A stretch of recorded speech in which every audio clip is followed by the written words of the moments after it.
Hey YouTube, so here's the project for today. The cigarette outlet, right? I don't smoke, there's no reason to have it, so why use it? So I went to Harley and had them wanted to install this USB 3.0 plug as a replacement.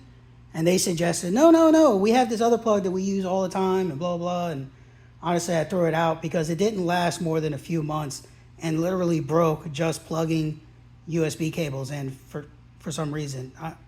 That's stupid, number one. It was too fragile, number two, and just dumb. So anyway, I saw somebody else do this, themselves, and I wanted to do it, and I can see why they didn't want to do it. You have to kind of grind down the area around where the outlet goes in order to get this big ass thing in there, because it's wide as shit, right?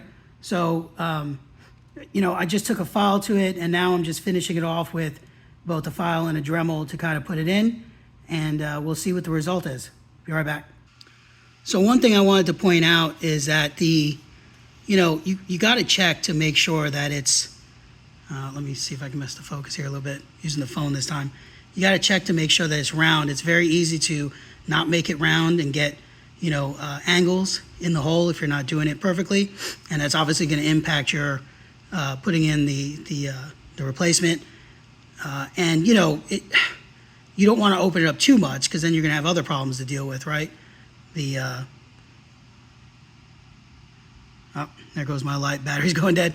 But you'll have other problems, right, where, you'll be off and you'll have gap space. You don't want to do that. So what I do is just move my finger around, try to see if it's, relatively circle-ish. Relatively a circle or as close to a perfect circle as I can get.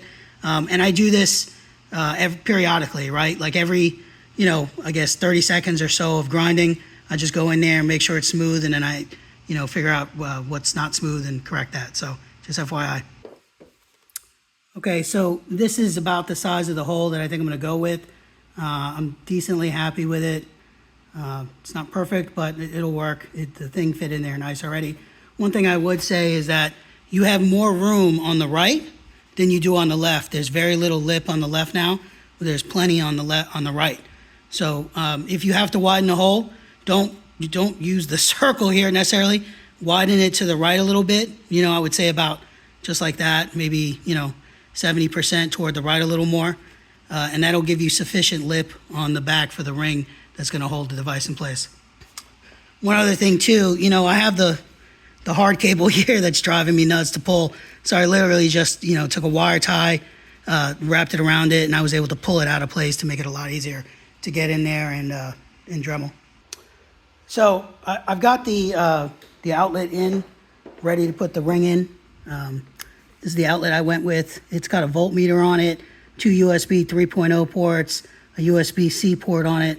The one that Harley installed, I think it was J&P Cycles. I got to figure out the name of that thing. I'll put it in the description later. It just didn't provide enough amps to run my GoPros. I have a GoPro 360, and when I do 360, it sucks up a lot of juice. And even when it was working, it still wasn't providing enough power. I'm definitely getting 14 volts, and I'll show you that in a second, but, it is what it is. Anyway, so you guys know I have a lot of lights, which is great. The work that was done, look at this fucking mess. Excuse my language. Look at this mess. That's ridiculous. They didn't even clean it up. I actually had to add wire ties just to kind of, make it look at least reasonable.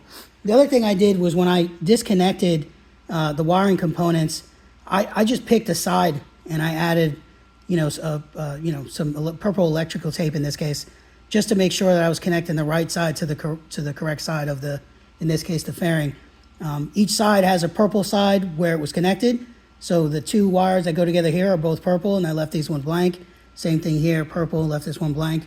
And then the other thing I did was, I didn't know which was the positive because it wasn't clear. It is a kind of just by coincidence, a dark purple wire underneath here. But I added the purple electrical tape here too, just to remind myself where the positive was, because I couldn't necessarily tell. So just wanted to add that tip. So this is just what it looks like on the inside. You kind of have to tilt it a little bit to get the ring on. It's a little difficult, but once it's on, you can spin it. So I was able to get the ring on. It was a big pain in the ass. I actually used the end of a file just to get the ring on there. You're gonna have to push it back a little bit to hit the threads. There's about a 1/3 of an inch gap between the end and the actual threads. And then once you have it on there, just finger tighten a little bit, and then make sure to reposition the device in front to exactly the way you want it, because you don't want to install it crooked, right? It's very easy to do that. As you can see here, just messing with it. This is this is kind of how it came out, but I need to kind of adjust it to get it set straight. So this is the end result. It's in, looks good. It's got this nice little cover. Shows you the volts, which I'll show you here in a second as soon as I can figure out how to get back on. Getting the ring on was really a pain in the ass, to be honest. There were, it's kind of deep in there, and sorry, trying to get the angle for you. It's kind of deep in there, and I wound up having to use a combination of the file to get the ring on, and see if I can get a angle there. The file to get the ring on, and then I used a screwdriver, a thin flathead screwdriver to kind of push it. I wound up going on the ring and just pushing against the right side here just to get it a little extra oomph, just to make sure it was tight. But this is the end result. I'll turn on the bike. And so you get your little gauge there. You can see the number of volts going to it. Right, looks good. And that's about it. So I hope this helped you a lot. I'm going to post the gentleman's video, a link to the gentleman's video that I watched do this, who gave me kind of inspiration to get it done myself.